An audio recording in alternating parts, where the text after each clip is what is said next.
नमस्कार विद्यार्थी मित्र मैत्रिणींनो, के सागर पब्लिकेशनच्या के सागर स्पर्धा या युट्यूब चॅनलवरती तुमचं स्वागत आहे.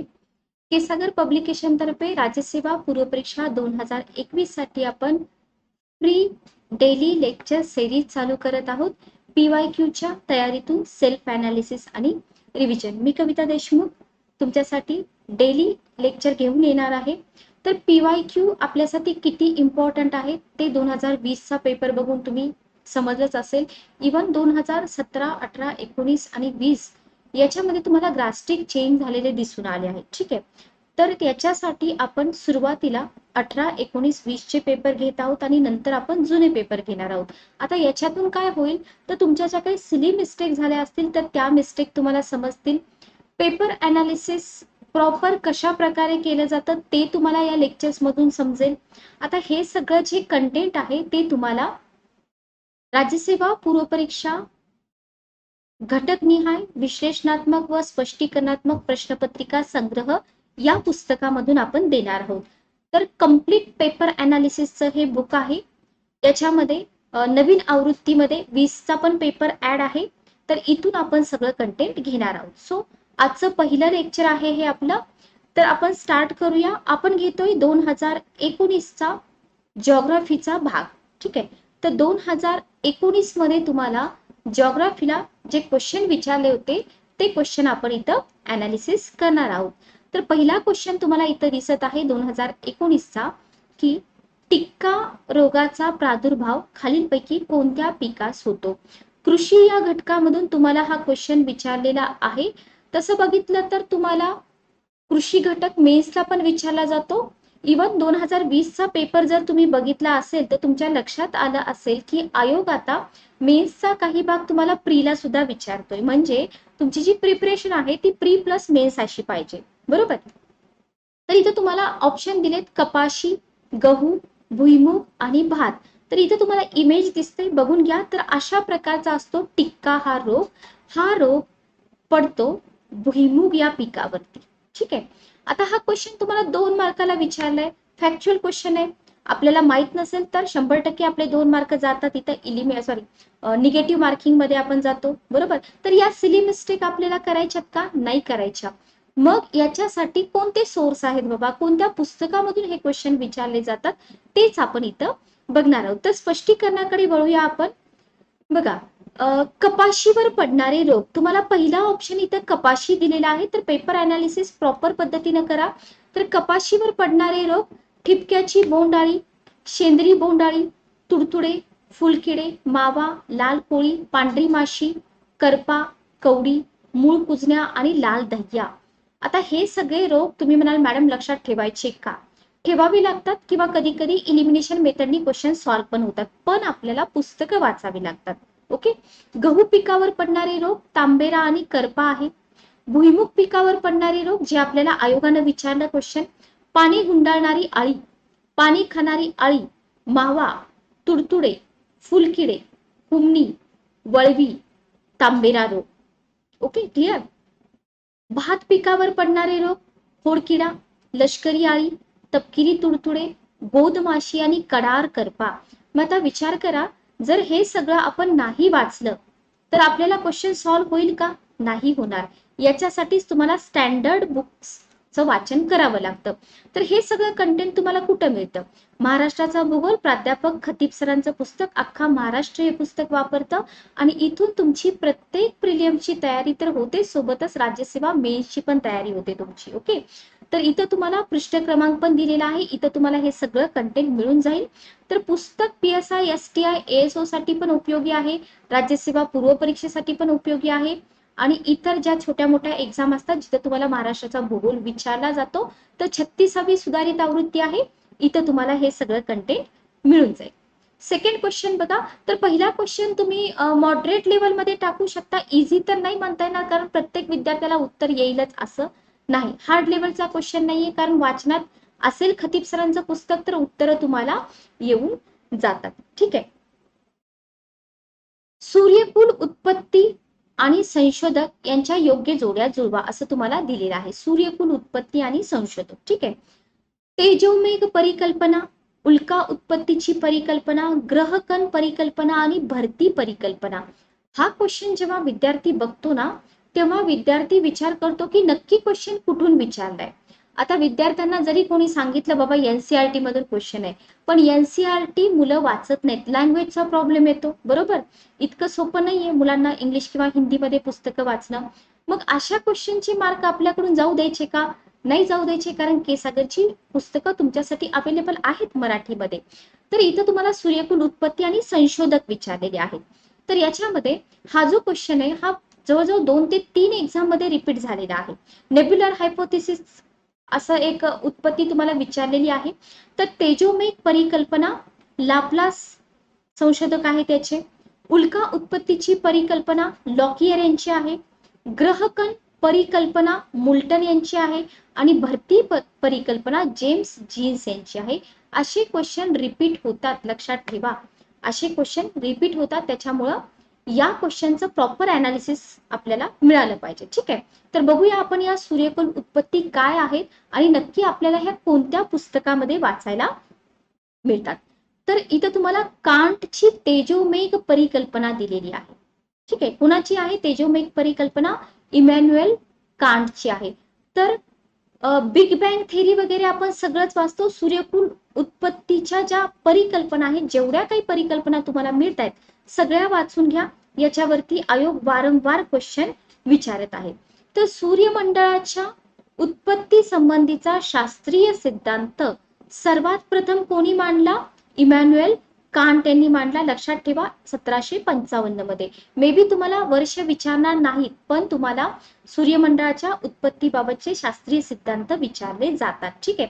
अजूनपर्यंत तरी तुम्हाला थिअरॉटिकल क्वेश्चन नाही विचारला, स्पेशली एखादा सिद्धांत घेऊन, पण तुम्हाला जोड्या लावामध्ये क्वेश्चन विचारलेले आहेत. तर इमॅन्युएल कांट नावाच्या जर्मन तत्ववेत्त्यांनी मांडला होता. ठीक आहे. आता ही जी परिकल्पना आहे ना, या परिकल्पनेप्रमाणे आज ज्या ठिकाणी अवकाशामध्ये सूर्य, ग्रह आणि तारे दिसतात, तो संपूर्ण भाग या गोलांच्या मूलभूत स्वरूपात असलेल्या घटक द्रव्यांनी व्यापलेला होता, असं इमॅन्युएल कांट यांनी सांगितलेलं आहे. की आज ज्या ठिकाणी आपण सूर्य, ग्रह, तारे बघतोय ना, तर तो संपूर्ण भाग या गोलांच्या मूलभूत स्वरूपात जे घटक द्रव्य होतं ना, त्यानं व्यापलेला होता. मग हे जे कंटेंट आहे ना, हे कंटेंट तुम्हाला अजूनपर्यंत थिअरॉटिकल आयोगाने विचारलेलं नाही, की इमॅन्युएल कांट यांची जी तेजोमेघ परिकल्पना आहे, तर त्याच्यामध्ये नक्की काय आहे हे तुम्हाला अजूनपर्यंत तरी नाही विचारलं. मे बी पुढे विचारलं जाऊ शकतं. ठीक आहे. Okay, clear. पुढची परिकल्पना आपण बघूया. लाप्लासचा तेजोमेघ सिद्धांत. कोणाचा आहे तेजोमेघ सिद्धांत? लाप्लासचा आहे. ठीक आहे. हे कोण होते? हे होते फ्रेंच गणिती, खगोलशास्त्रज्ञ. 1796 मध्ये त्यांनी काय केलं? कांटची जी मूळ कल्पना आहे ना, त्याचाच उपयोग केला. समजा आपल्याला सिक्वेन्स लावा म्हणून जरी क्वेश्चन आला, तरी आधी तुम्हाला इमॅन्युएल कांटची परिकल्पना घ्यावी लागेल. कोणती परिकल्पना त्यांची? तेजोमेघ परिकल्पना. यांचा तेजोमेघ सिद्धांत. ओके, याचा वापर केला आणि पृथ्वीच्या उत्पत्तीविषयीची आपली नेब्युलर हायपोथेसिस मांडली. बघा, आयोग काय करतं माहिती का? आयोग कधी तुम्हाला तेजोमेघ असं लिहून देईल किंवा कधी कधी तुम्हाला नेब्युलर असं सुद्धा लिहून देईल. Okay, clear. तर अभ्यास करताना तुम्ही दोन्ही लँग्वेज मधलं वाचून ठेवा, इंग्रजी पण वाचा, मराठी पण वाचा. ओके. तर यांची परिकल्पना नेब्युलर हायपोथेसिस. यांनी काय केलं? कांटच्याच मूळ कल्पनेचा वापर केला. आता कांटनं काय सांगितलं होतं आपण पाठीमागं बघितलं. कांट प्रमाणेच लाप्लासनं आद्य द्रव्यांच्या कणापासून तेजोमेघ कसा निर्माण झाला हे न सांगता त्यांनी काय केलं? पुढची स्टेप घेतली. सुरुवातीला प्रचंड वेगाने फिरणारा व उष्णता फेकणारा असा प्रचंड तेजोमेघ, उष्णता फेकणारा अस्तित्वात असावा असं गृहीत धरलं. बरं का, हे गृहीत धरलेलं आहे. हे सगळं बघायला ही लोक होते का? नाही, म्हणजे हे गृहीत धरलेलं आहे. ठीक आहे. त्याच्यानंतर येतो लॉकियरचा उल्का उत्पत्ती सिद्धांत, जो आपल्याला एक्झाम मध्ये विचारलेला आहे. आता लॉकियर यांनी काय सांगितलं बघा. पुढची स्टेप किंवा पुढचं व्हॅल्यू ऍडिशन म्हणून आपल्याला काय लक्षात ठेवायचंय? समजा याच कंटेंट मधून आयोगाने क्वेश्चन विचारला. आता तुम्हाला जोड्या लावाचा क्वेश्चन विचारून झालाय. मे बी आयोग तुम्हाला आता सेपरेट सिद्धांत उचलून त्या सिद्धांताविषयी इतर माहिती विचारू शकतं. तर लॉकियर या तत्वज्ञानाच्या मते सूर्यकुलाची निर्मिती उल्कांपासून निर्माण झालेल्या स्पायरल नेब्युलामुळे झालेली आहे, म्हणजे सर्पिलाकृती तेजोमेघामुळे. तर हे असे सर्पिलाकृती नेब्युला तुम्हाला दाखवले जातात डायग्राम मध्ये. तर हा आहे लॉकियरचा उल्का उत्पत्ती सिद्धांत, किंवा आयोग तुम्हाला इंग्लिश मध्ये देऊ शकतं मेटेरॉइड हायपोथिसिस. हे पण लक्षात ठेवा, छोट्या छोट्या गोष्टी असतात पण तिथं आपले सिली मिस्टेक होतात आणि मार्क जात. म्हणजे काय होतं, एखाद्या विद्यार्थ्यांनी फक्त मराठीमध्येच वाचलं असेल की उल्का उत्पत्ती सिद्धांत, पण आयोगाने दिलं लॉकियस मेटेरॉइड हायपोथिसिस, लिहून पण तसंच दिलं दोन्ही लँग्वेज मध्ये. मग काय करणार तुम्ही, सगळं अभ्यास करून पण मार्क जातात आपले. ओके, तर हे तुम्हाला परफेक्ट सगळं मटेरियल बुक मध्ये मिळून जातं. अवकाशामध्ये दोन मोठ्या उल्कांच्या संघर्षामुळे काय होतं, सर्पिलाकृती तेजोमेघ निर्माण झाला असावा, असं लॉकियर यांनी सांगितलं. इथं तुम्हाला हे दिसत आहेत बघा, सर्पिलाकृती नेब्युला, बघून घ्या इमेजेस. ठीक आहे, ओके. त्याच्यानंतर आहे ग्रहकण परिकल्पना. हे पण आपल्याला एक्झाम मध्ये विचारलंय. याला म्हणतात प्लॅन्टेसिमल हायपोथिसिस. ठीक आहे, ग्रहकण परिकल्पना. 1905 मध्ये शिकागो विद्यापीठातील चेंबरलेन आणि मोल्टन. आता हे शिकागो विद्यापीठ वगैरे लक्षात ठेवायची गरज आहे का? नाही, फक्त डायरेक्ट चेंबरलेन आणि मोल्टन यांचं नाव लक्षात ठेवा. यांनी काय केलं, पृथ्वीच्या उत्पत्तीविषयी तेजोमेघ परिकल्पनेपेक्षा एक वेगळी परिकल्पना मांडली. त्यांनी काय सांगितलं बघा, हे काय बोलतात की पूर्वी सूर्य आत्ताप्रमाणेच होता. याच्या आधी कोणी सूर्याबद्दल असं सांगितलं का? नाही. सूर्य जो होता ना, आत्ता जसा आहे तसाच पूर्वी होता, असं हे चेंबरलेन आणि मोल्टन म्हणतात. ठीक आहे, तर तप्त वायूचा प्रचंड गोल होता. या गोलाच्या पृष्ठभागावर वायूचे प्रचंड उद्रेक होत होते. काय म्हणतात हे, की या गोलाच्या भागावरती वायूचे ना प्रचंड असे उद्रेक होत होते. हल्ली देखील सूर्याच्या पृष्ठभागावर उद्रेक होतात, बरोबर, पण पूर्वीच्या मानाने ते फार विस्ताराचे नाहीत. पूर्वी कसे होते, फार विस्ताराचे होते. मग जेव्हा उद्रेक होत होते ना, तेव्हा अवकाशात भटकणारा एक प्रचंड तारा, ठीक आहे, या सूर्याजवळून गेला असावा, असं बोलतायत ते. आणि या ताऱ्याच्या अत्याधिक ग्रॅव्हिटीमुळं, गुरुत्वाकर्षण शक्तीमुळं सूर्याच्या पृष्ठभागावर भरतीच्या ठिकाणचे द्रव्य भटकणाऱ्या ताऱ्याच्या दिशेने ओढले गेले. कशामुळं? ग्रॅव्हिटेशनमुळं, बरोबर, ओढले गेले. परंतु हे द्रव्य जे आहे ना, या ताऱ्यापर्यंत पोहोचलंच नाही. असं समजूया आपण इथपर्यंतच पोहोचलं. ठीक आहे, ताऱ्यापर्यंत न जाता इथं सूर्याभोवतीच फिरत राहिले. ठीक आहे, इथपर्यंत पोहोचलंच नाही. सूर्याभोवती फिरणाऱ्या या द्रव्य समुच्चयात गुरुत्वाकर्षण शक्तीमुळे काय झाली, निरनिराळी केंद्र निर्माण झाली आणि या केंद्राभोवती द्रव्य समुच्चयातील द्रव्य जमा होऊन द्रव्याचे कण निर्माण झाले आणि अशा रीतीने या द्रव्य कणापासूनच ग्रहकण झाले. म्हणून याला म्हणतात ग्रहकण परिकल्पना. ओके, याच्यातील मोठ्या ग्रहकणांकडे लहान ग्रहकण आकर्षित झाले आणि ग्रहकणांचा आकार वाढला गेला आणि फायनली इथं बनले तुमचे ग्रह. ठीक आहे, म्हणून याला म्हणतात ग्रहकण परिकल्पना. कोणी मांडली? चेंबरलेन आणि मोल्टन यांनी मांडली.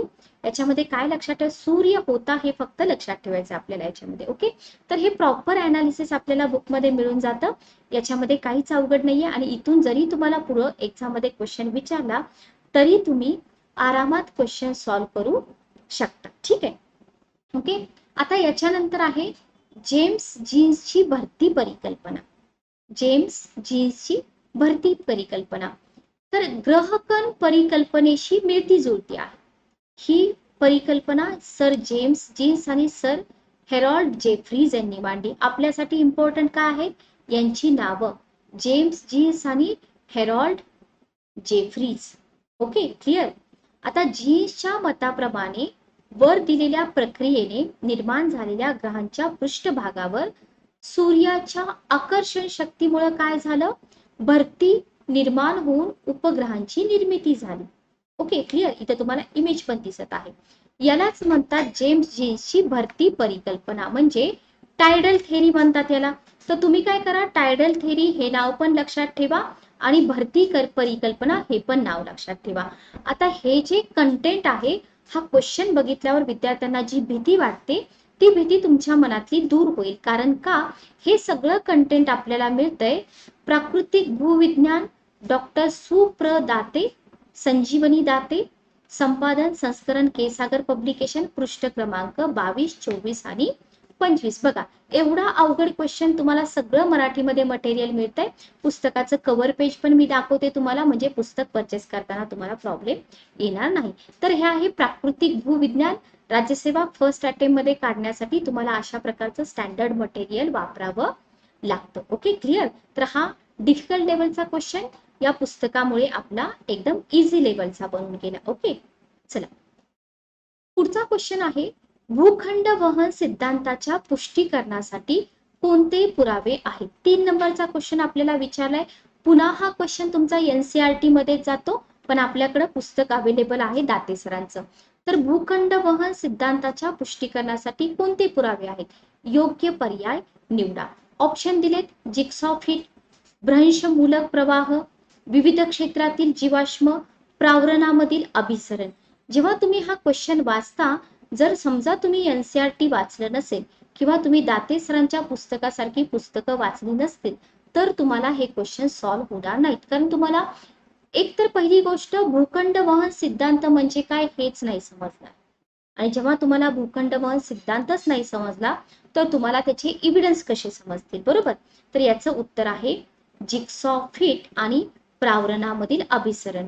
मग फक्त उत्तर सांगून आपल्याला समजेल का, नाही, याच्यासाठी आपल्याला एक्सप्लेनेशन बघावं लागेल. बघा, वेगनरचा खंडवहन सिद्धांत, पृथ्वीवरील खंड विभाग आणि महासागर यांची आकृती आणि स्थिती ही अपरिवर्तनीय असावी. पृथ्वीवरील खंड विभाग आणि महासागर यांची आकृती आणि स्थिती अपरिवर्तनीय असावी, असं प्राचीन काळातील लोक मानत होते की बाबा पृथ्वीवरती जे खंड विभाग आहेत, महासागर आहेत, त्यांच्यामध्ये काही परिवर्तनच होत नाही, असं प्राचीन लोक म्हणत होते. ठीक आहे, पण हे स्नीडर नावाचे एक फ्रेंच शास्त्रज्ञ आले. त्यांचं नाव काय, स्नीडर. यांनी काय केलं, भूमिखंडे आणि सागर विभाग याच्यामध्ये परिवर्तन होतं असं मांडलं. त्यांचं मत मांडलं त्यांनी की नाही, असं नाहीये, यांच्यामध्ये परिवर्तन होतंय. ठीक आहे, मग आता 20व्या शतकामध्ये काय झालं, स्नीडरच्या या कल्पनेकडे इतर शास्त्रज्ञांनी लक्ष दिलं नाही, बरोबर. स्नीडर हे सांगतायत की परिवर्तन होतंय, पण इतर शास्त्रज्ञांनी लक्षच नाही दिलं. पण याच्यानंतर टेलर आले, वेगनर आले, फिशर आले, यंग आले, पिकरिंग आले. शास्त्रज्ञांची नावं दुर्लक्ष करू नका, ऑप्शन मध्ये कुठं ना कुठं ही नावं तुम्हाला दिसून येतात. इत्यादी शास्त्रज्ञांनी काय केलं, कॉन्टिनेंटल ड्रिफ्ट थेरी, याला म्हणतो आपण खंडवहन सिद्धांत. तर या खंडवहन सिद्धांताचं काय केलं, समर्थन केलं. आणि जेव्हा या लोकांनी याचं समर्थन केलं, तेव्हा भूमिखंडे आणि सागर विभाग यांचं जे स्थायित्व, म्हणजे की हे अपरिवर्तनीय आहेत बाबा, याच्यामध्ये काही परिवर्तन होत नाही, या प्राचीन कल्पना ज्या होत्या ना, त्या लोप पावल्या. म्हणजे हे जे स्नीडर बोलत होते ना, हे एकदम खरं ठरलं. ठीक आहे, क्लिअर. मग इथं येतात वेगनर साहेब. वेगनर या शास्त्रज्ञाने तर पृथ्वीवरील भूमिखंडे आणि सागर विभाग यांच्या उत्पत्तीचं कारण काय सांगितलं, खंडवहन म्हणजे परिवर्तन, बरोबर, याच्यावरती जोर दिला. आणि वेगनर हे होते जर्मन वैज्ञानिक. शक्यतो तर तुम्हाला ते जर्मन होते, फ्रेंच होते, विचारलं जात नाही, पण आयोगाचं काही सांगता येत नाही, कधी कधी तुम्हाला विचारलं पण जाऊ शकतं. आता यांनी जोर तर दिला, पण याच्यासाठी यांना काही इव्हिडन्स द्यावे लागले, पुरावे द्यावे लागले, बरोबर. असंच कोणी मानतं का, नाही मानत. तर इथं वेगनरनी काय केलं, याच्या पुष्टीसाठी काही पुरावे मांडले. वेगनरचा खंडवहन सिद्धांत, ठीक आहे, पुरावे देण्यात आले आणि हेच पुरावे आपल्याला एक्झाम मध्ये विचारलेत. म्हणजे तुम्हाला हे सगळं अभ्यासावं लागतं, बरोबर. फक्त जिओग्राफी म्हणजे स्टेट बोर्ड वाचून चालेल का, नाही, तुम्हाला युपीएससी लेवलचा अभ्यास करावा लागतो. तर या पुराव्यांच्या आधारावर असं सिद्ध केलं आहे की अतिप्राचीन काळी अमेरिका, युरोप आणि आफ्रिका यांचा मिळून एक सलग भूमिखंड. ठीक आहे, पुढे काय झालं, मग आता सध्या हे सलग आहेत का, तुम्ही म्हणाल नाही. मग हे वेगवेगळे का झाले, खंडवहनाची क्रिया जे आपल्याला वेगनर साहेबांनी सांगितले, बरोबर. आता खंडवहनाच्या क्रियेमुळे काय झालं, पश्चिमेकडचा भाग आपण उत्तर, दक्षिण, पश्चिम, पूर्व, ठीक आहे. तर हा पश्चिमेकडचा जो भाग आहे ना, हा पश्चिमेकडचा भाग पश्चिमेकडे वाहत गेला, बरोबर. अमेरिका खंडाची निर्मिती झाली इथं. Okay, clear. कशामुळे झालं, खंडवहनामुळे झालं, ठीक आहे. त्याच्यानंतर बघा, इथं आपल्याला पुरावे दिलेले आहेत डायरेक्ट की याच्यामुळेच अमेरिका खंडाची निर्मिती झाली. आता इथं तुम्हाला दिलेले आहेत पुरावे, बघा. इथं मी तुम्हाला एकाच डायग्राम मध्ये सगळे पुरावे टाकलेले आहेत. बॉटनिकल इव्हिडन्स आहे, प्लेसर डिपॉझिट आहे, इथं तुम्हाला पुन्हा डिस्ट्रीब्युशन ऑफ फॉसिल्स आहे, रॉकचं सेम एज आहे, ठीक आहे. तर हेच सगळं तुम्हाला विचारलेलं आहे. कधी आयोग मराठीमध्ये देतं, कधी इंग्रजीमध्ये देतं. तर भौगोलिक पुरावा काय आहे, बघा. पहिला पुरावा त्यांचा भौगोलिक पुरावा, अटलांटिक महासागराच्या, व्यवस्थित बघा, अटलांटिक महासागराच्या, अटलांटिक महासागर कसा, यस आकाराचा महासागर, जे आपण टायटॅनिक मूवी बघतो की नाही, टायटॅनिक मूवीची जी म्हणजे टायटॅनिकची जी घटना घडली ती अटलांटिकच्या मधोमध घडली, बरोबर. याच्यावरून तुम्ही असं लक्षात ठेवू शकता. तर अटलांटिक महासागराच्या पूर्व आणि जो पश्चिम किनारा आहे ना, या किनाऱ्याच्या भूरचनेमध्ये साम्य दिसतं. हा किनारा आणि हा किनारा याच्यामध्ये साम्य आढळतं. तसेच आफ्रिका खंड, पश्चिम किनारा आणि गिनीच्या आखाताचा भाग आणि दक्षिण अमेरिकेतील ब्राझीलच्या किनाऱ्याचा भाग जवळजवळ आणलं तर ते एका पजल सारखं एकमेकांमध्ये फिट बसतं, म्हणजे एकसंध असा भूमीचा भाग तयार होऊ शकेल. म्हणजे तुम्ही इथे काय समजणार की हे वेगळं झालेलं आहे भूमिखंड वहनामुळे, बरोबर. हा झाला भौगोलिक पुरावा. त्याच्यानंतर आहे भूगर्भशास्त्रीय पुरावा. भूगर्भ म्हणजे भूगर्भामध्ये खडक आढळतात, बरोबर. तर अटलांटिक महासागराच्या पूर्व आणि पश्चिम किनाऱ्यावरती जे खडक सापडतात ना, इकडे सापडणारे खडक आणि इकडे सापडणारे खडक दोन्ही एकाच गटातील आहेत, ठीक आहे. युरोप खंडामधील कॅलेडोनियन आणि हर्सिनियन पर्वत प्रणालींचे क्रम उत्तर अमेरिकेतील संयुक्त संस्थानाच्या पूर्व भागातील पर्वत प्रणालीत आढळतात. आता तुम्ही म्हणाल की मॅडम हा क्वेश्चन इव्हिडन्स वरती विचारला, बरोबर. मग पुढे जाऊन आम्हाला हे असे एक्झाम्पल विचारतील का हो? शक्यता तर नाही, पण 20% सांगता येत नाही, विचारू पण शकतो, ठीक आहे. आपल्याकडे आहे मटेरियल तर रिवाइज करायला काय हरकत आहे, एवढं चांगलं मटेरियल आपल्याला मिळतंय तर आपण थोडंसं आयोगापेक्षा 2 पावलं पुढे गेलेलं कधी पण बेटर ठरेल. ओके, तर हे एक्झाम्पल पण तुम्ही लक्षात ठेवा.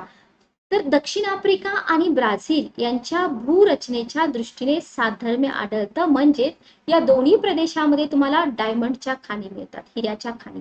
ओके, हिऱ्याच्या खाणी म्हणजे डायरेक्ट हिरे नसतात बरं का, हिरा नंतर बनतो. Okay, clear. तर हे झाला भूगर्भशास्त्रीय पुरावा. बघा, अभ्यास ना फ्रेश माइंड न करा.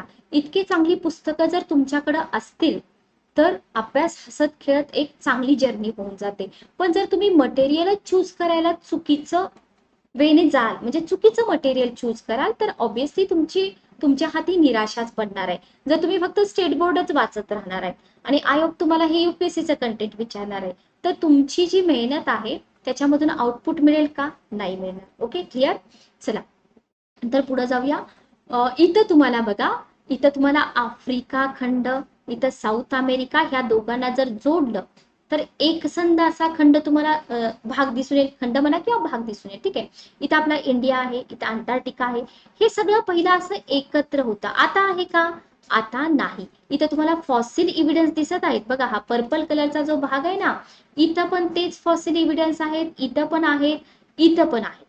Okay, clear. तर याच्यावरून आपल्याला कळतं की हे सगळं एकच होतं, पण याच्यामध्ये परिवर्तन झालं, भूमिखंडाचं वहन झालं आणि म्हणून हे पुरावे आपल्याला पटतात. Okay, clear. तिसरा पुरावा आहे पुराजीव विज्ञान विषयक पुरावा. अटलांटिक महासागराच्या पूर्व आणि पश्चिम किनाऱ्यालगतच्या प्रदेशामधील खडकामध्ये आता आपण काय बघितलं, सेम खडक आहेत. खडक सेम असतील तर त्याच्यामध्ये सापडणाऱ्या पुरातन वनस्पती आणि प्राण्यांचे अवशिष्ट पण सेमच असतील की नाही, सिंपल आहे, बरोबर. आणि चौथा पुरावा आहे जीवविज्ञान विषयक पुरावा. जीवविज्ञान विषयक पुराव्यामध्ये तुम्हाला स्कॅन्डिनेव्हिया जवळील जे बेट आहे तिथं लेमिंग नावाची पक्षी राहतात. एक्झाम्पल दिले तुम्हाला की कसा आहे हा पुरावा. तर 15 ते 20 वर्षात या पक्ष्यांची संख्या वाढल्यावर हे पक्षी काय करतात, पश्चिमेकडे प्रवास करतात, बरोबर, आणि समुद्रात पडून नाहीसे होतात. आता यांना माहित नसतं का तिथे समुद्र आहे ते, कारण का सुरुवातीला तिथं समुद्र नव्हता. ते सगळं एकसंध होतं ना.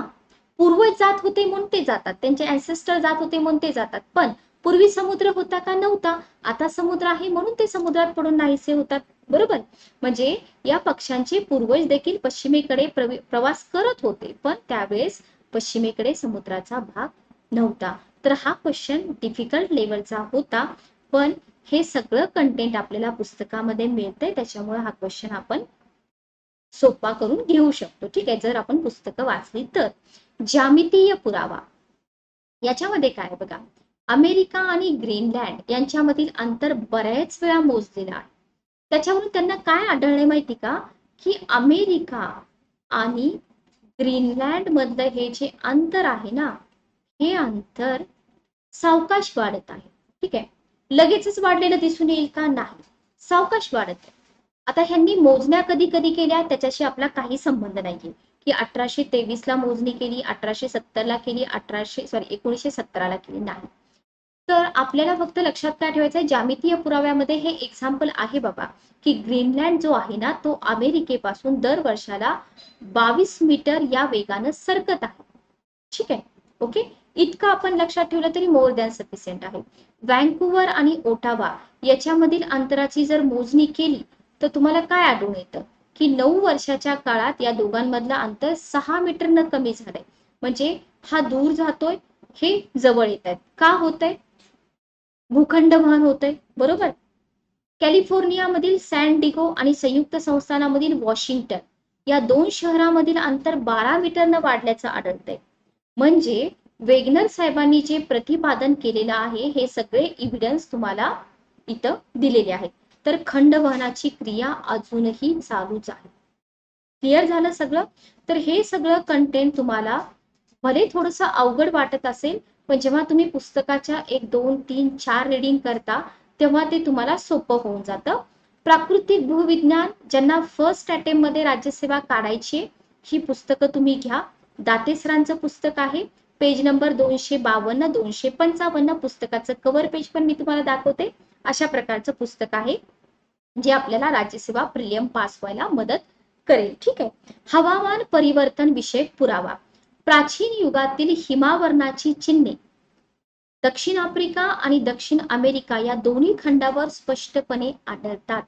प्राचीन काळातील हिमनद्यापासून तयार झालेले जे संच आहेत ना, ते ऑस्ट्रेलिया आणि भारताच्या दक्षिण भागात आढळतात. दक्षिण भाग लक्षात घ्या, दक्षिण भाग कोणता भाग, आता आपल्याला माहिती आहे आपल्या भारताचा दक्षिण भाग म्हणजे कोणता.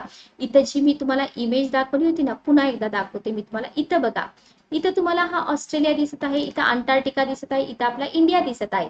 हे जर तुम्ही एकत्र आणलं तर हे सगळं एकच होतं ना आधी.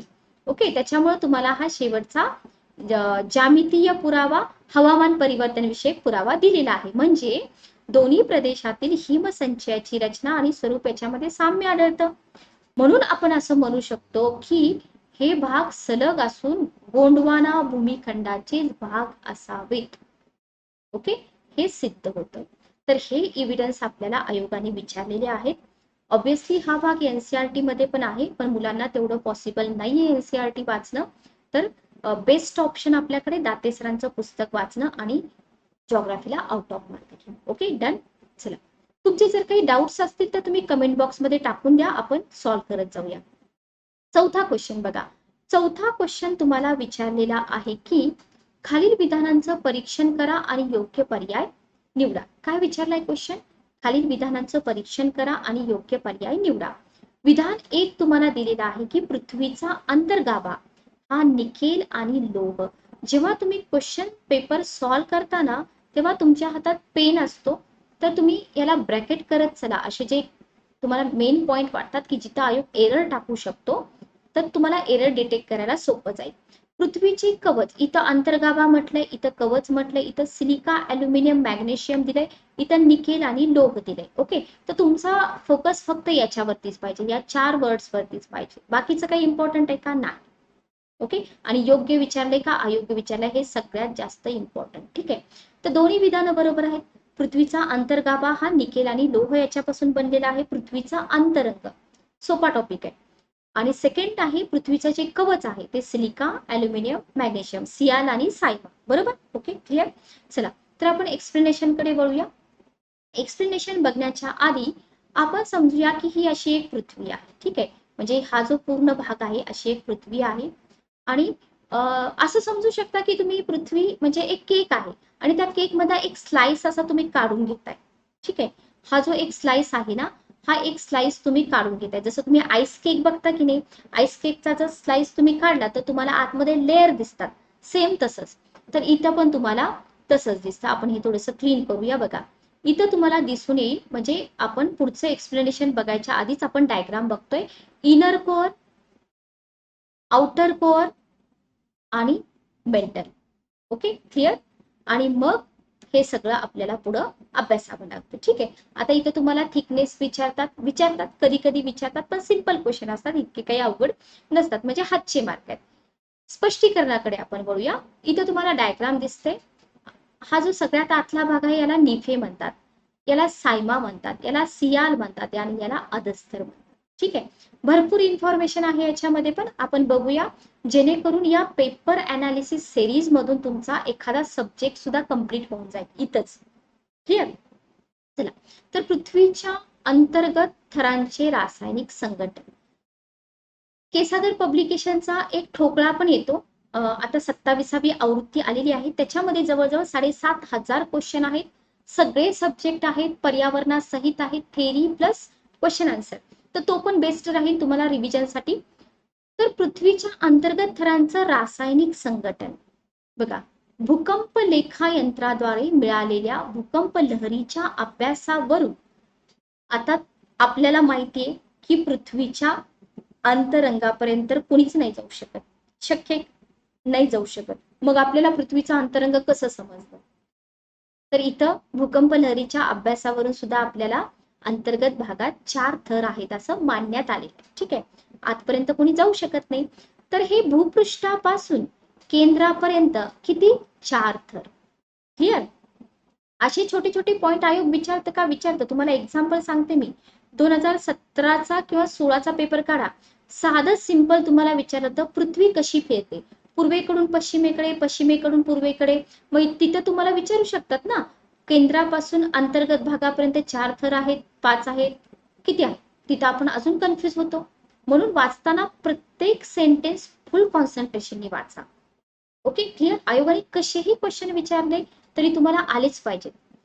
तर हे सगळं आपल्याला कसं कळतं? पृथ्वीच्या अंतर्गत भागापर्यंत कोणीच नाही जाऊ शकत, पण भूकंप लहरीच्या अभ्यासावरून आपल्याला कळतं की किती थर आहेत. ओके, पृथ्वीच्या पृष्ठभागाजवळील थराला लिथोस्फिअर म्हणतात. इथं तुम्हाला दिलेला आहे बघा, लिथोस्फिअर. पृष्ठभागाजवळचा हा जो थर आहे याला म्हणतात लिथोस्फिअर. ठीक आहे, ओके. मराठीमध्ये पण लक्षात ठेवा, शिलावरण. काही लोकांना शिलावरण म्हटलेलं कळत नाही, काही लोकांना लिथोस्फिअर म्हटलेलं कळत नाही. सो दोन्ही लक्षात ठेवा. हा थर जो असतो ना, कमी वजनाचा आहे. प्रत्येक पॉइंट तुम्ही बनवा. शिलावरण, पृष्ठभागाजवळचा थर, कमी वजनाचा, हलक्या पदार्थापासून, भूकंपाच्या ज्या पी वेव्ज असतात, प्रायमरी वेव्ज असतात, या थरातून दर सेकंदाला 5.6 किलोमीटर वेगाने प्रवास करतात. ठीक आहे. यस वेव्स ज्या असतात, सेकंडरी वेव्स, या दर सेकंदाला 3.2 किलोमीटर वेगाने किंवा त्यापेक्षा कमी वेगाने प्रवास करतात. ठीक आहे, डिफरन्स दिसला तुम्हाला इथं. आता या थराची जी जाडी आहे ती पण तुम्हाला विचारली जाते, 20 किलोमीटर. बघा, तुम्हाला थराची जाडी विचारली जाते की या थराची जाडी, हा जो थर तुम्हाला दिसतोय लिथोस्फिअरचा, तर याची जाडी तुम्हाला विचारली जाते, तर 20 किलोमीटर आहे. गुरुत्व विचारतील का? कधी आयोगाला वाटलं मुद्दाम विचारावं, विचारतील, पण 2.7 इतका आहे. हा जो थर आहे हा पॉइंट मात्र विचारू शकतात की शिलावरणाचा जो थर आहे किंवा लिथोस्फिअरचा जो थर आहे तो मुख्यत्वे ग्रॅनाइट खडकापासून बनलेला आहे. Very very important. इथं क्वेश्चन करा किंवा IMP करा. ठीक आहे, या आपल्या सिरीज मधून तुमचा सब्जेक्ट कव्हर झाला पाहिजे, एवढ्या फुल कॉन्सन्ट्रेशननी लेक्चर बघा. सिलिका आणि ॲल्युमिना या घटक द्रव्यांचं प्रमाण या थरात जास्त असते. बघा, या थराला सियाल का म्हणतात? या थराला सियाल का म्हणतात? तर इथं तुम्हाला सिलिका आणि ॲल्युमिना, ठीक आहे, सिलिका आणि ॲल्युमिना याचं प्रमाण जास्त मिळतं म्हणून याला सियाल म्हणतात. याची फोड करा, सियाल. Okay, clear. तर इथं तुमचे 2 ते 3 क्वेश्चन बनू शकतात जर स्पेशली तुम्हाला लिथोस्फिअर वरती क्वेश्चन आला तर. समजलं? पुढे जाऊया. या थराच्या खाली पृथ्वीच्या अंतर्गत भागात जो थर आहे तो आहे बेसॉल्ट खडकाचा. म्हणजे तुम्हाला माहिती पाहिजे की हा थर ग्रॅनाइटचा आहे, त्याच्या खालचा थर जो आहे तो बेसॉल्ट खडकापासून बनलेला आहे. या थरातला जो खडक आहे तो पहिल्या थरातील खडकापेक्षा, बघा, ऑब्विसली पहिल्या थरातील खडक आणि दुसऱ्या थरातील खडक इथं तुम्हाला ना डिस्कंटिन्युटी मिळते. आता पुढे जर क्वेश्चन कुठं असतील आपल्या PYQ मध्ये, मोहो विलगता, गटेनबर्ग विलगता, तर डिस्कंटिन्युटी मिळते. ठीक आहे, डिस्कंटिन्युटी म्हणजे चेंज होतो इथून पुढं. तर पहिल्या थरातील खडक आणि दुसऱ्या थरात, खालच्या थरातील खडक, ठीक आहे, अधिक जड असतात. म्हणजे हलका भाग वरती असतो, जड भाग खाली असतो, बरोबर. मग इथं तुम्हाला जे विशिष्ट गुरुत्व आहे ना ते 2.9 पासून 3.1 पर्यंत मिळतं. का? तर तुम्हाला लक्षात येतं की पहिला थर जो असतो तो हलका, वरचा थर, आणि खालचा थर जड असतो. सिंपल आहे. या थरातून भूकंपाच्या प्राथमिक लहरी दर सेकंदाला 6.4 किलोमीटर ते 7.2 किलोमीटर वेगाने प्रवास करतात. या ज्या लहरींचा वेग असतो ना तो तुम्हाला टेम्परेचर, ग्रॅव्हिटी या सगळ्यांशी रिलेट करता येतो. जर आपण थेरीमध्ये सगळं डिटेल बघायला गेले ना तर तुम्हाला हेच आहे पृथ्वीच्या अंतरंगामध्ये. ठीक आहे, तुम्हाला टेम्परेचर कसं चेंज होत जातं ते पण विचारलं जातं, किती किलोमीटरला चेंज होतं वगैरे वगैरे. ठीक आहे. दुय्यम लहरी दर सेकंदाला 3.2 ते 4 किलोमीटर वेगाने प्रवास करतात. आणि हा थर बनलेला आहे सिलिका आणि मॅग्नेशियम, म्हणून याला म्हणतात सीमा किंवा सायमा पण म्हणतात. बघा, हा वाला थर आणि हा वाला थर. Okay, clear. समजलं? इतकं सोपं आहे स्टेप बाय स्टेप आपण केलं तर. वेगवेगळ्या महासागरांचे थर, इथं तुम्हाला क्वेश्चन बनतो की महासागरांचे थर सियाल पासून बनलेत का सीमापासून बनलेत? तर सीमापासून किंवा सायमापासून बनलेले आहेत. पण आता हा कॉमन पॉइंट प्रत्येक विद्यार्थ्याला माहिती. एखादा विद्यार्थी हे पुस्तक वाचेल, ठीक आहे, दाते सरांचं पुस्तक वाचेल, आणि त्याला हा पॉइंट मिळेल की याला पायरोस्फिअर म्हणतात, आणि बरोबर हा पॉइंट लोकसेवा आयोग तुम्हाला विचारेल. मग ज्या विद्यार्थ्यांनी कॉमन बुक्स वाचले त्यांना एवढंच माहितीये की बाबा हा सायमापासून बनलेला आहे, मग ते म्हणतील की पायरोस्फिअर हे तर आम्ही नाही वाचलं. पण ज्या विद्यार्थ्यांनी स्टँडर्ड बुक वाचले त्यांना मार्क मिळून जातील. ओके, म्हणून मटेरियल चूज करताना प्रॉपर चूज करा. तर या थराला म्हणतात पायरोस्फिअर. ओके, ठीक आहे. तर या थराला काय म्हणतात? पायरोस्फिअर असं म्हणतात. पायरोस्फिअरच्या खाली पृथ्वीचा गाभा आहे. म्हणजे तुम्ही काय म्हणू शकता माहिती का? तुम्ही सायमाला पायरोस्फिअर म्हणू शकता. सायमाला पायरोस्फिअर. ओके, तर याच्या खाली मिळतो निफे. Okay, clear. याच्या खालचा भाग आहे निफे. पायरोस्फिअरच्या खाली पृथ्वीचा गाभा आहे. समजा आयोगाने तुम्हाला असाच क्वेश्चन विचारला, खालील विधानांचा विचार करा आणि योग्य विधाने निवडा. पहिलं सेंटेन्स, पायरोस्फिअरच्या खाली पृथ्वीचा गाभा आहे. पहिलं सेंटेन्स, तिथंच आपल्याला टेन्शन. पायरोस्फिअरच माहित नाही तर पृथ्वीचा गाभा मग हे कसं करायचं? बरोबर, म्हणून पायरोस्फिअर हा शब्द आपल्याला माहित पाहिजे. पृथ्वीच्या केंद्र भागाभोवती असलेला हा जो भाग आहे, हा भाग भूपृष्ठापासून, म्हणजे बघा ही जर डायग्राम तुम्ही बघितली ना, या भूपृष्ठापासून इथपर्यंतचा जो भाग आहे तो 2880 किलोमीटर खोलीवरती आहे. ठीक आहे. निकेल आणि लोखंड हेच तुम्हाला विचारले ना एक्झाम मध्ये, या मिश्रणापासून तयार झालाय म्हणून त्याला निफे म्हणतात. पण याला आणखी एक नाव तुम्हाला पुस्तकामध्ये मिळतं, बॅरिस्फियर. ओके, म्हणजे इथं झाली तुमची व्हॅल्यू ऍडिशन. यालाच म्हणतात व्हॅल्यू ऍडिशन. जे कॉमन वाचतात त्याच्या पुढचं आपण काहीतरी वाचतो, याला म्हणतात बॅरिस्फियर. ठीक आहे. या भागाचे विशिष्ट गुरुत्व 8 असून पृथ्वीच्या एकूण वस्तुमानाचा 1/3 भाग असे पॉइंट्स विचारले जाऊ शकतात. 1/3 भागाचा यात समावेश झालेला आहे. कशाचा? निफेचा. ओके, त्रिज्या पण तुम्हाला दिलेली आहे. असे पॉइंट थोडेसे लक्षात ठेवायला अवघड जातात, पण जेव्हा तुम्ही वारंवार रिवाइज करता आणि जेव्हा क्वेश्चन पेपर मध्ये तुम्हाला हे क्वेश्चन दिसतात तेव्हा आपोआप आपल्याला हे आकडेवारी आठवून जाते, पण मल्टिपल टाइम रिव्हिजन तुमची पाहिजे. ठीक आहे. म्हणजे या भागाची जी त्रिज्या आहे ना, पृथ्वीच्या त्रिज्येच्या 2/5 आहे. कोणताही पॉइंट विचारला जाऊ शकतो. डायरेक्ट त्रिज्या विचारतील किंवा निफेविषयी तुम्हाला सेपरेट माहिती विचारून पृथ्वीच्या त्रिज्येच्या किती त्रिज्या निफेची आहे असं सुद्धा विचारतील. तुम्ही म्हणाल की मॅडम तुम्ही खूपच कॉम्प्लिकेटेड सांगताय, पण कॉम्प्लिकेटेड नाही. 20चा पेपर तुम्ही बघा आणि मग तुम्हाला लक्षात येईल की आपल्याला राज्यसेवेसाठी किती डीपमध्ये अभ्यास करा. म्हणजे डीपमध्ये म्हणजे आहे तेच कंटेंट आहे, त्याच्यामध्ये मॉडिफिकेशन करायचं आहे, थोडंसं स्टँडर्ड मटेरियल वापरायचं. ठीक आहे. टोटली सिलेबस चेंज आहे का? नाही, तेच आहे, पण आपल्याला फक्त डेप्थ त्याची वाढवायची. Okay, clear. चला, हा भाग अतिशय कठीण आणि खनिज द्रव्यापासून तयार झालेला असल्यामुळे याची घनता आहे ना, घनता पाण्याच्या घनतेच्या 10 पट अधिक आहे, लक्षात ठेवा. ओके. आणि विशिष्ट गुरुत्व असल्यामुळे काय झालं इथं, प्राथमिक लहरी याच्यातून प्रवास करू शकत नाहीत. म्हणजे सारांश जर काढायचा ठरवला तर आयोग तुम्हाला सेंटेन्स देईल की पृथ्वीच्या निफे या भागातून प्राथमिक लहरी प्रवास करू शकत नाही. दुसरं सेंटेन्स असेल पृथ्वीच्या निफे या भागातून प्राथमिक लहरी प्रवास करू शकतात. योग्य पर्याय निवडा. मग आपण कन्फ्युज होतो, होऊ शकतात, प्रवास करू शकतात का नाही करू शकत. मग तिथं जो हुशार विद्यार्थी असेल त्यालाच आठवेल, अरे इथं गुरुत्व जास्त आहे ना, घनता पाण्याच्या घनतेपेक्षा 10 पट अधिक आहे, मग कसं पास होतील, नाहीत होणार. पण एवढा आठवायला वेळ असतो का? नसतो. त्याच्यासाठी या पुस्तकांचं तुम्हाला मल्टिपल टाइम रिव्हिजन पाहिजे. Okay, clear. चला, भरपूर काही तुम्हाला शिकायला मिळेल या सिरीज मधून. आता इथं तुम्हाला एका बॉक्समध्ये खूप सुंदर अशी माहिती दिलेली आहे.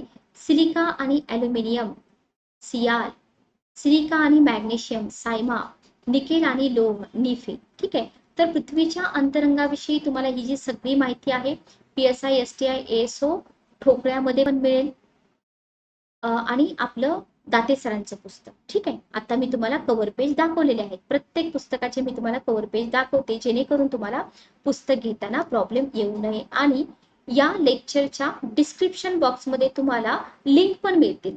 डायरेक्ट लिंक वरती जाऊन तुम्ही पुस्तक परचेस करू शकता. 8 दिवसात पुस्तकं तुमच्या घरी मिळून जातात. Okay, clear. चला पुढे जाऊया. इथं पुस्तकाची पुन्हा इमेज तुम्हाला दाखवलेला आहे. बेस्ट बुक आहे. 5वा क्वेश्चन आहे, खालील विधानांची सत्यता तपासा आणि कोणते विधान बरोबर आहे ते ओळखा. पहिलं विधान दिलंय तुम्हाला, दख्खनची पठार बेसॉल्ट खडकापासून बनलेले आहे. इथं तुमचा एरर असू शकतो. बरोबर. दख्खनच्या पठारावरील बेसॉल्ट खडकाची निर्मिती ज्वालामुखीच्या उद्रेकातून झालेल्या लावा रसाच्या संचयनाने झालेली आहे. सोपा क्वेश्चन आहे की नाही? सोपा आहे. विधान 1 आणि विधान 2 दोन्ही बरोबर आहे.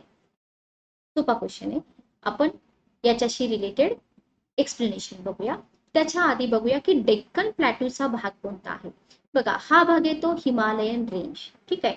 इथं नॉर्दर्न प्लेन, इथं इंडियन डिझर्ट, इथं वेस्टर्न घाट, इथं ईस्टर्न घाट आणि इथं येतो डेक्कन प्लॅट्यू. आपल्याला काय वाटतं की फक्त आपल्या महाराष्ट्रामध्येच दख्खनचं पठार येतं, नाही. वरती MP आहे, इकडे झारखंड आहे, खालचे स्टेट आहे, तर इथं डेक्कन प्लॅट्यूचा भाग येतो. ठीक आहे. बघा, दख्खनच्या पठारावरती कंबाईनची एक्झाम असू द्या, राज्यसेवेची एक्झाम असू द्या, प्रत्येक एक्झाम मध्ये क्वेश्चन अधूनमधून विचारले जातात. ठीक आहे. तर दख्खन मधील बेसॉल्ट म्हणजे काळा लावाचा दगड. आता इथं बेसॉल्ट म्हटलंय, आयोग तुम्हाला हा शब्द पण वापरू शकतो. तर हे जे तुम्हाला चौरस किलोमीटर मध्ये क्षेत्रफळ दिले ना, 1-2 वेळा बघून घ्या, पण शक्यतो तर विचारणार नाहीत तुम्हाला. एवढ्या क्षेत्रावरती पसरलेला आहे. ठीक आहे. भूसमांतर पद्धतीने रासायनिक दृष्ट्या एकसारख्या क्वार्ट्स नॉर्मेटिव्ह थिओलाइटचा शांत उद्रेक हे खालच्या ट्रॅपमधील पूर्व व दक्षिण भागातील जमिनीतून वर आलेल्या बेसॉल्टचं वैशिष्ट्य आहे. आता तुम्ही म्हणाल मॅडम हे विचारतील का हो आम्हाला बेसॉल्टचं वैशिष्ट्य, की क्वार्ट्स नॉर्मेटिव्ह थिओलाइट शांत उद्रेक. समजा नाही विचारलं आणि आपण वाचतोय आणि चुकून विचारलं तर हे शब्द आपल्या आहे अशी लक्षात राहतात. लक्षात ठेवा, आपण जर फुल कॉन्सन्ट्रेशनने अभ्यास केला आणि समजा आयोगाने हे विचारलंच, लगेचच आपल्या लक्षात येतं, अरे हे आपण वाचलेलं आहे ना, या पुस्तकामध्ये वाचले, के सागरच्या पुस्तकामध्ये वाचले. बरोबर. तर हे बेसॉल्टचं वैशिष्ट्य. भारताचा पश्चिम किनारा गुजरात, कच्छ, नर्मदा खोरे. व्यवस्थित वाचा. भारताचा पश्चिम किनारा गुजरात, कच्छ, नर्मदा खोरे. पश्चिम किनारा म्हणजे हा वाला भाग इकडचा, ठीक आहे, इकडं गुजरातचा भाग. तर नर्मदा खोरे इतके सीमित असलेल्या वरच्या ट्रॅपमध्ये प्रक्षोभक उद्रेक आढळून येतात. खालचा ट्रॅप जो आहे ना, खालचा ट्रॅप हा वरचा ट्रॅप म्हणू शकता तुम्ही. खालच्या ट्रॅपचं वैशिष्ट्य क्वार्ट्स नॉर्मेटिव्ह थिओलाइट मध्ये पूर्वेपासून पश्चिमेकडे काय झाले, अल्कधर्मीची एकूण वाढ दिसून येते तुम्हाला आणि नवीन प्रवाह हळूहळू अल्कधर्मीनी वृद्धिंगत झाले आहे असं वाटतं. ठीक आहे, मग हे तुम्हाला अल्कधर्मीची वाढ, नवीन प्रवाह इतकं तर नाही विचारणार आयोग, पण आपल्याला एक हाय लेवलचं कंटेंट मिळून जातं जेणेकरून कितीही आणि कसाही क्वेश्चन तुम्हाला फिरवून विचारू दे डेक्कन प्लॅट्यूवरती, तर तुम्हाला उत्तरं येऊन जातात. थिओलाइट बेसाल्ट असलेल्या वरच्या ट्रॅपमध्ये म्हणजे या ट्रॅपमध्ये जिथं तुम्हाला प्रक्षोभक उद्रेक मिळतात तिथं सुद्धा तुम्हाला असंतृप्त बेसॉल्ट, कार्बोनेटाइट्स, ज्वालामुखीतून निर्माण झालेला माल आणि पातालिक खडक दिसून येतात. वरचा ट्रॅप आणि खालचा ट्रॅप बघा. आता या क्वेश्चन मधून समजा तुम्हाला थोडंसं हाय लेवलचं कंटेंट मिळालं, पण इतकं तरी तुम्हाला कळलं ना, वरचा ट्रॅप आणि खालचा ट्रॅप एक आहे बाबा, याच्यामध्ये क्वार्ट्स नॉर्मेटिव्ह थिओलाइटचे शांत उद्रेक आहेत बाबा, किंवा पश्चिम किनारा गुजरात, कच्छ, नर्मदा खोरे, हे सगळं इथं तुमच्या लक्षात राहील. बरोबर, म्हणजे जेव्हा आपण एखादं नवीन कंटेंट घेतो किंवा मॉडिफाय करतो, व्हॅल्यू ऍडिशन करतो, तेव्हा सगळंच लक्षात राहावं असा हट्ट करू नका. जे काही लक्षात राहील त्याचा पुरेपूर फायदा करून घ्या. ओके. अलीकडील काही वर्षांमध्ये भारतीय भूसर्वेक्षण विभागानं दख्खनच्या ट्रॅप मधील बऱ्याचशा भागांचे साधा प्रवाह आणि संयुक्त प्रवाह असं वर्गीकरण सुद्धा केलंय. दोन्ही प्रवाह आणि राखेचा तळ उद्रेकस्थान जवळ असल्याचं दिसतंय आणि पेरिडोटाईट अंशतः वितळल्याने दख्खनच्या बेसॉल्टची निर्मिती झाली असं म्हटलेलं आहे. म्हणजे पुढे जाऊन तुम्हाला हे जर सेंटेन्स आयोगाने दिलं की पेरिडोटाईट अंशतः वितळल्यानं दख्खनच्या बेसॉल्टची निर्मिती झाली, तर तिथे तुम्ही विचार करत बसणार का मग, अरे हे पेरिडोटाईट कुठं वाचलंच नाही ना मी. Okay, clear. म्हणून व्हॅल्यू ऍडिशन करावं लागतं. क्वेश्चन तर सोपा आहे, पण आपण किती इम्पॉर्टंट इन्फॉर्मेशन बघतोय बघा. आता दख्खनच्या ज्वालामुखीचा स्थल आणि कालदृष्ट्या खंडीय विघटन आणि भेगा यांच्याशी जवळचा संबंध आहे. बरोबर, आणि जवळचा संबंध असल्याने विभाजनाशी संबंधित घटकांचा अध्ययन करणं आपल्याला शक्य झाले. ठीक आहे, आता बघा इथं गोंडवाना भूमीच्या विघटनामध्ये आंतरखंडीय भेगा, पटामधील जागा कमी होणे, मध्य सामुद्रिक उंचवटे, प्रचंड प्रमाणात लावा बाहेर येणं, प्रवाहाच्या जाडीमध्ये सर्वसाधारण घट आणि पूर्वेकडे असलेल्या फरकामुळे बेसॉल्ट या पद्धतीने बनले असल्याची जास्त शक्यता. ठीक आहे, तर हे खालील गोष्टीमुळे शक्य झाले सगळं. ओके, क्लिअर, समजलं. तर बघा, दख्खनच्या पठाराबद्दल तुम्ही पहिल्यांदाच इतकी सगळी इन्फॉर्मेशन वाचली असेल, तर हे तुम्हाला दख्खन प्लॅट्यूवरती अशा प्रकारचे दगड दिसून येतात. त्याच्यानंतर पुढचा भाग बघा, रियुनियन बेट या महत्वाच्या ठिकाणावरून द्वीपकल्प सरकणे. 2 पॉइंट तुम्हाला मिळाले. दख्खन ट्रॅप संबंधी नेफ्लेनेटिक मॅग्मा 80 ते 100 किलोमीटर खोल असलेल्या पाण्याच्या छोट्या साठ्यासमवेत अंशतः वितळण्याच्या कमी प्रमाणामुळे निर्माण झाला असेल. इथं पण तुमचा क्वेश्चन बनवू शकतो. ठीक आहे, पाठीमागे जसं आपण एक पॉइंट सांगितला तसंच इथं पण बनवू शकतो.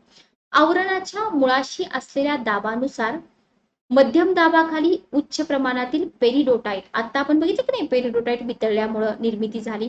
पेरिडोटाईट भागापासून क्वार्ट्स थोरिटिक रचना बनली आणि पश्चिम भारतातील भ्रंशमूलक दृष्ट्या सक्रिय पट्ट्यालगत उच्च दाबाखाली गार्नेट पेरिडोटाईट पासून तुलनात्मक अलीकडच्या काळातील अल्कधर्मी, ओलिवाईन, बेसॉल्ट आणि नेफ्लेनाइट्स निर्माण झाले. ठीक आहे, पश्चिम भारतातील मुंबईच्या वरच्या ट्रॅपजवळ 2000 मीटर जाडीचा उद्रेक पूर्व आणि दक्षिण क्षेत्राकडे कमी होत जातो. Okay, clear. तर हे सगळं कंटेंट तुम्हाला मिळतं इंडिया द फिजिकल ऍस्पेक्ट, के सिद्धार्थ सरांचं पुस्तक आहे हे. पृष्ठ क्रमांक 17 आणि 18 पुस्तकाचं कव्हर पेज पण बघून घ्या. प्राकृतिक भारत, दाते सरांचं पुस्तक, हे पुस्तक आणि खतीब सरांचं पुस्तक तुम्ही जर वापरलं तर तुम्हाला जिओग्राफीला आउट ऑफ मार्क मिळतात. एकही क्वेश्चन तुमचा चुकणार नाही, फक्त रिव्हिजन आणि अभ्यास तेवढा पाहिजे तुमचा. ओके, 6वा क्वेश्चन बघा, 6वा क्वेश्चन तुम्हाला विचारलेला आहे की खडकाचा प्रकार आणि खडक यांच्या योग्य जोड्या जुळवा. खडकाचा प्रकार तुम्हाला दिलेला आहे बहिर्निर्मित अग्निजन्य खडक, अंतर्निर्मित अग्निजन्य खडक. अग्निजन्य खडकाचे प्रकार आहेत हे, ज्याला आपण मूळ खडक म्हणतो. जलजन्य खडक, रूपांतरित खडक. रॉक सायकल आपण शिकतो ना. खडक दिले तुम्हाला इथं डाईक, कुरुंदाचे खडक, ग्रॅफाइट आणि कांगलोमरेट. आता इथं विद्यार्थी काय करतात, या कांगलोमरेटला बघूनच घाबरतात. काही घाबरायची गरज नाही. जे तुम्हाला येते ना तिथून सुरुवात करा. आयोग काय असं म्हणतं का, नाही बाबा य पासूनच सुरुवात करा. बरोबर, असं काही नसतं. जिथून तुम्हाला येतं ना तिथून सुरुवात करा. कुरुंदाचे खडक आपल्याला माहित असतात बघा, ते जाती आणि उखळ बनवतात की नाही, तो कुरुंदाचा खडक आपल्या महाराष्ट्रामध्ये मिळतो. तर बहिर्निर्मित अग्निजन्य खडक कांगलोमरेट, बरोबर. अंतर्निर्मित अग्निजन्य खडक डाईक. याच्यावरून तुमचं उत्तर निघतं ना. बघा, ज्वालामुखीचा उद्रेक होण्याच्या आधी जर भूपृष्ठामध्येच हा लावा थंड झाला, उभा थंड झाला, आडवा थंड झाला, घुमटाकार थंड झाला, तर याचे प्रकार आहेत ना, डाईक आहे वगैरे वगैरे, बरंच काय काय आहे. सील आहे, बरोबर, बॅथोलित आहे, फेकोलित आहे. तर हे याच्यावरून तुमचं उत्तर निघू शकलं असतं. र ला पहिला ऑप्शन असणारी एकच जोडी इथं, तर हे सगळे तुमचे ऑप्शन इलिमिनेट झाले असते. Okay, clear. जलजन्य खडक कुरुंदाचे खडक आणि रूपांतरित खडक ग्रॅफाइट.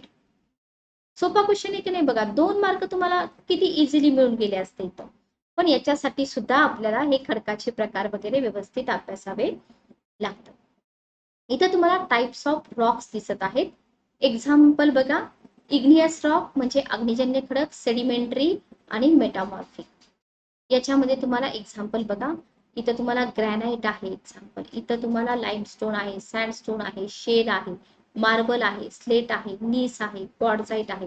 तर हे असे एक्झाम्पल पण तुम्हाला एक्झाम मध्ये विचारले जाऊ शकतात. ठीक आहे, चला पुढे जाऊया. स्पष्टीकरण बघा आता. पृथ्वीच्या पृष्ठभागावरील अतिशय कठीण अशा दगडापासून ते अतिशय मृदू अशा बारीक मातीपर्यंत सर्व पदार्थांचा खडक या संज्ञेत समावेश होतो. तर तुम्हाला बारीक मातीपर्यंत म्हटलंय, म्हणजे चुकून जरी आपल्याला डेफिनेशन विचारली तर मातीचा समावेश या दगडामध्ये कसा होतो असं तुम्ही विचार कराल आणि चुकीचं वाटेल. पण अतिशय मृदू अशा बारीक मातीपर्यंत सगळ्या पदार्थांचा रॉक या संज्ञेमध्ये समावेश होतो, लक्षात ठेवा. खडक ग्रॅनाइट सारखे कठीण पण असू शकतात आणि रेती किंवा मातीसारखे मृदू सुद्धा असू शकतात, लक्षात ठेवा. याच्यामधला आपला मूळ खडक जो आहे, ज्याला आपण प्राथमिक खडक म्हणतो, अग्निजन्य खडक किंवा इग्नियस रॉक, भूगर्भातील तप्त शिलारस थंड होऊन त्यापासून तयार झालेले असतात. ओके. पृथ्वीची उत्पत्ती झाल्यावर सगळ्यात पहिल्यांदा जर कोणत्या खडकाची निर्मिती झाली असेल ना, सॉरी, तर या अग्निजन्य खडकाची झाली. या खडकांना म्हणतात प्रायमरी रॉक किंवा प्राथमिक खडक म्हणतात. याच्यानंतर या खडकापासून दुसऱ्या खडकांची निर्मिती झालेली आहे आणि हेच आपल्याला एक्झाम मध्ये विचारलेलं आहे. त्याच्यानंतर आहे आपल्याला जे 2 टाईप विचारले की नाही आयोगाने, बहिर्निर्मित आणि अंतर्निर्मित. तर बघा, भूपृष्ठाच्या हालचालीमुळे काय झालं किंवा अन्य कारणामुळे भूगर्भातील तप्त शिलारस पृथ्वीच्या भूपृष्ठा भागावरून थंड होतो आणि म्हणजे हा पर्वत आहे, ठीक आहे. इथून झाला ज्वालामुखीचा उद्रेक. ओके. भूगर्भातील तप्त शिलारस बाहेर पडला, वाहत गेला असा, आणि पृथ्वीच्या पृष्ठभागावर थंड झाला. कालांतरानं काय झालं, याचं कठीण खडकामध्ये रूपांतर झालं. मग हे भूगर्भाच्या बाहेर तयार झाले ना, म्हणून याला आपण बहिर्निर्मित म्हणणार. तसंच पृथ्वीच्या आतल्या भागात, जसं मी तुम्हाला आता सांगितलं, डाईक, सेल, बॅथोलित, फेकोलित, तर ते आतल्या भागात, म्हणून त्याला अंतर्निर्मित म्हणतात. लक्षात आलं. आता बहिर्निर्मित जे खडक असतात ना, अग्निजन्य खडक, यांच्यामध्ये स्फटिक कसे असतात, लहान असतात. याला पण कारण आहे. लहान का बरं? कारण शिलारस पृथ्वीच्या पृष्ठभागावर आल्यावर एकदम थंड होतो, बरोबर, म्हणून त्यांचे स्फटिक लहान असतात. उदाहरण पण तुम्हाला माहित पाहिजे. बहिर्निर्मित अग्निजन्य खडकाचं उदाहरण बेसॉल्ट, सिंपल आहे. बेसॉल्ट सगळ्यात बेस्ट एक्झाम्पल आहे. आणि असिताश्म, असिताश्म, ठीक आहे, क्लिअर. त्याच्यानंतर अंतर्निर्मित अग्निजन्य खडक डाईक. या प्रकारचे खडक सील व शीट यांसारखे शिलारसापासून तयार झालेले असतात. परंतु ते स्तरित किंवा विकृत खडकांना समांतर नसतात. आता स्तरित खडकांनाच विकृत खडक म्हणतात, हा पॉइंट तुम्हाला इथे एक मिळून गेला. जवळजवळ लंबवत असतात. ठीक आहे, डाईक म्हणजे आतल्या भागामध्ये असतात आणि या खडकांची जाडी तसेच लांबी कमी अधिक असलेली आढळते. आणि डाईक हा अंतर्निर्मित अग्निजन्य खडकाचाच प्रकार आहे. म्हणजे लक्षात घ्या, इथं जो तुम्हाला क्वेश्चन विचारला ना जोड्या लावामध्ये, हाच क्वेश्चन तुम्हाला उद्या आयोग थिरॉटिकल सुद्धा विचारू शकतो. कसा की डाईक हा अंतर्निर्मित अग्निजन्य खडकाचा प्रकार आहे, पहिलं सेंटेन्स. दुसरं सेंटेन्स की बहिर्निर्मित अग्निजन्य खडकाचा हा प्रकार आहे. आणि मग खाली देईल की अ आणि ब बरोबर, फक्त ब बरोबर. समजलं? म्हणजे कंटेंट तेच आहे, फक्त क्वेश्चन वेगळ्या प्रकारे फ्रेम केला जातो. ठीक आहे. याच्यानंतर आहेत गाळाचे खडक किंवा स्तरित खडक. गाळाचे खडक किंवा स्तरित खडक. सेडिमेंटरी और स्ट्रॅटिफाईड रॉक. काय म्हणतात याला? सेडिमेंटरी किंवा स्ट्रॅटिफाईड रॉक. तर हे वाहते पाणी, वारा, हिमनदी या कारकांमुळे निर्माण होतात. या कारकामुळे पृथ्वीवरील अग्निजन्य खडकाचं क्षरण होतं. म्हणजे पुढचे जे सगळे खडक आहेत ना, ते सगळे खडक अग्निजन्य खडकापासूनच बनलेले आहेत. म्हणून आपण अग्निजन्य खडकाला प्राथमिक किंवा मूळ खडक म्हणतो. लक्षात घ्या. ठीक आहे. आता काय होतं बघा, हे खडक फुटतात, अग्निजन्य खडक फुटतात, त्यांचं बारीक मातीत रूपांतर होतं आणि पाणी आहे, वारा आहे, हिमनदी आहे, या कारकामुळे काय होतं, हे खडक, छोटे छोटे खडक असतील, बारीक माती असेल, हे वहन होतं. ठीक आहे. वहन झाल्यानंतर त्यांचं एखाद्या ठिकाणी संचयन होतं. ठीक आहे, साचतात आणि एकावर एक याचे थर जमा होतात. म्हणून तुम्हाला दिलं जातं की गाळाच्या खडकामध्ये, स्तरित खडकामध्ये तुम्हाला थर मिळतात. ओके, स्तरित खडक. ठीक आहे.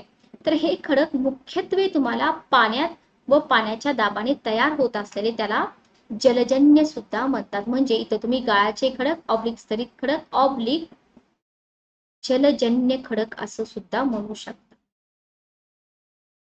अशाच प्रकारची इन्फॉर्मेशन आयोगाला फार आवडते विचारायला. म्हणजे जिथं तुम्हाला वेगवेगळी नावं दिसतील किंवा वेगवेगळ्या प्रकारचं तिथं तुम्हाला कन्फ्युजन होईल नावांमुळे, असे क्वेश्चन आयोग तुम्हाला विचारतो. किंवा स्टेडिमेंटरी रॉक देईल किंवा स्ट्रॅटिफाईड रॉक देईल, काही देऊ शकता आयोग तुम्हाला. क्लिअर? चला, याच्यानंतर आहे विकृत किंवा रूपांतरित खडक. तर बघा, इथं काय होतं माहिती का, मूळ खडकाची मोडतोड होत नाही. पाठीमागं आपण काय बघितलं, मूळ खडक कोणता? अग्निजन्य खडक, त्याची मोडतोड झाली. पण इथं काय होतं बघा, इथं मूळ खडकाची मोडतोड न होता केवळ अंतर्गत आणि बहिर्गत शक्तीमुळं मूळ खडकाच्या रचनेत आणि गुणधर्मात होतो बदल. इंडोजेनिक आणि एक्झोजेनिक फोर्सेस आपण वाचतो की नाही जिओग्राफीमध्ये, तर त्याच्यामुळे यांच्या रचनेत आणि गुणधर्मामध्ये सुद्धा बदल होतो. लक्षात ठेवा, हा पॉइंट इम्पॉर्टंट आहे. आणि याच्यामुळे काय होतं, एक निराळ्याच गुणधर्माचा आणि रचनेचा खडक तयार होतो. अशा खडकांना म्हणतात विकृत किंवा रूपांतरित खडक, मेटामॉर्फिक रॉक म्हणून ओळखलं जातं. ठीक आहे. अग्निजन्य किंवा गाळाच्या खडकांच्या गुणधर्मामध्ये आणि रचनेत बदल होऊन रूपांतरित खडक निर्माण होतो. याला IMP करा किंवा स्टार करा. ठीक आहे. अग्निजन्य खडकामध्ये विकृती निर्माण होते, म्हणून त्याला मेटा इग्नियस रॉक्स. तर इथं मिळतो तुमचा व्हॅल्यू ऍडिशनल पॉइंट, स्टार करा. Meta igneous rock. उद्या जर आयोगानं विचारलं तर म्हणू नका की हे मेटा इग्नियस रॉक तर कुठल्याच पुस्तकात वाचलं नाही. ओके, तर ही संज्ञा आहे. गाळाच्या खडकामध्ये विकृती निर्माण झाली, मग त्याला मेटा सेडिमेंटरी रॉक म्हटलं.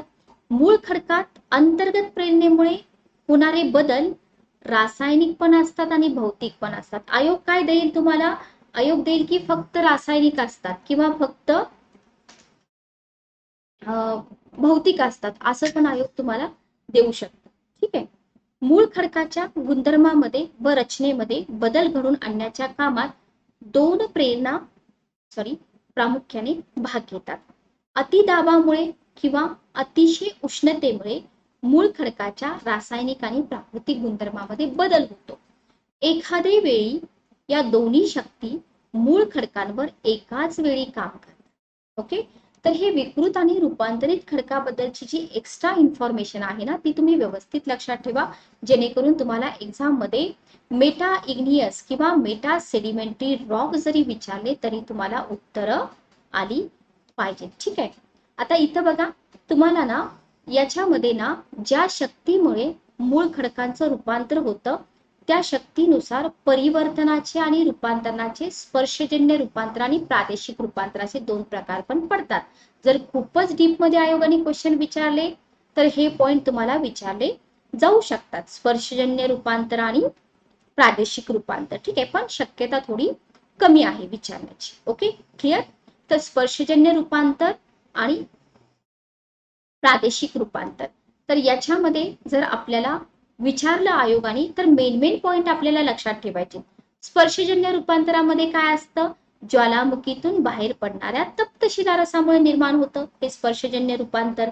आणि प्रादेशिक रूपांतर पर्वत निर्माण खाली भू हालचालीमुळे भूपृष्ठाला मोठ्या घड्या बनून निर्माण होतं. बरोबर.